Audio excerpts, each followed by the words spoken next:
Operation Sindhu భారతదేశ గర్వకారణమైన రక్షణ machine.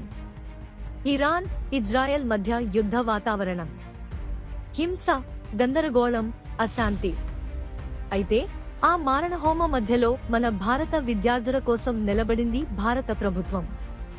ఇది ఏ సాధారణ చర్య కాదు. ఇది ఆపరేషన్ సింధు. జూన్ 18, 2025. ఇరాన్ రాజధాని తెహ్రాన్లో చిక్కుకున్న భారతీయులు, ముఖ్యంగా విద్యార్థులు,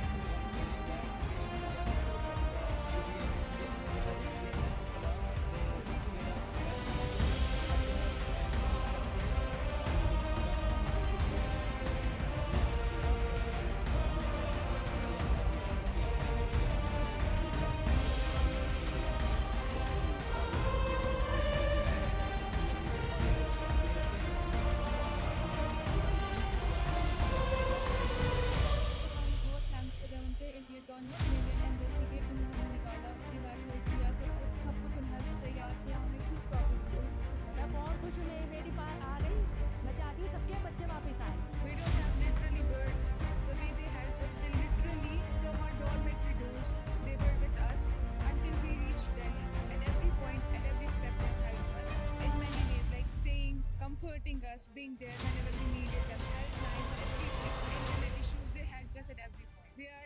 We don't have literally words, but we're so grateful and thankful कि उन्होंने हमारे लिए इतने steps लिए. ఆపరేషన్ సింధు భారతదేశ గర్వకారణమైన రక్షణ మిషన్. ఇరాన్, ఇజ్రాయెల్ మధ్య యుద్ధ వాతావరణం, హింస, గందరగోళం, అశాంతి. అయితే ఆ మారణహోమ మధ్యలో మన భారత విద్యార్థుల కోసం నిలబడింది భారత ప్రభుత్వం. ఇది ఏ సాధారణ చర్య కాదు. ఇది ఆపరేషన్ సింధు. జూన్ 18, 2025.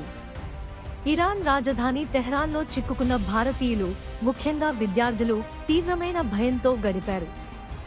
వారిని రక్షించేందుకు భారత ప్రభుత్వం వెంటనే స్పందించింది. అత్యవసరంగా రూపొందించిన ఈ మిషన్ పేరే ఆపరేషన్ సింధు. ఇది ఓ హ్యూమానిటేరియన్ ఎవాక్యువేషన్ మిషన్. భారత విదేశాంగ శాఖ, మియా, Indian air force, IndiGo airlines మరియు ఆర్మేనియా ప్రభుత్వం అందరూ కలిసి పనిచేశారు. విద్యార్థులను మొదట తెహ్రాన్ నుంచి ఆర్మేనియా రాజధాని యెరెవాన్కు తరలించారు. అక్కడి నుంచి ప్రత్యేక విమానంలో జూన్ 19న 110 మంది భారత విద్యార్థులు విజయవంతంగా ఢిల్లీకి చేరుకున్నారు. ఓ విద్యార్థి చెప్పిన మాటలు, మన దేశం మాకు తల్లి లాంటిది. ఈ యుద్ధ సమయంలో మాకు అండగా నిలిచింది. ఈ మాటలు మనం గర్వపడేలా చేస్తాయి. అయితే ఈ ఆపరేషన్లో కొన్ని సమస్యలు కూడా ఎదురయ్యాయి. కొంతమంది విద్యార్థులు వీరిని తీసుకెళ్లిన బస్సులు అసౌకర్యంగా ఉన్నాయంటూ విమర్శించారు.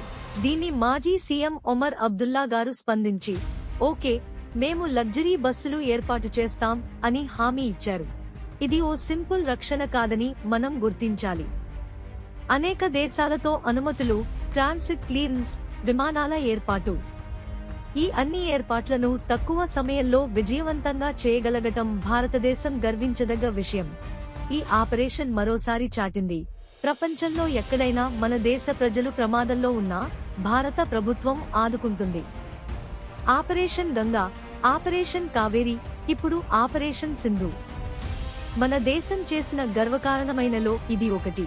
మీకు ఈ వీడియో నచ్చితే లైక్ చేయండి, షేర్ చేయండి. ఇలాంటి విశ్లేషణ కోసం మా ఛానల్ను సబ్స్క్రైబ్ చేయండి. జై హింద్.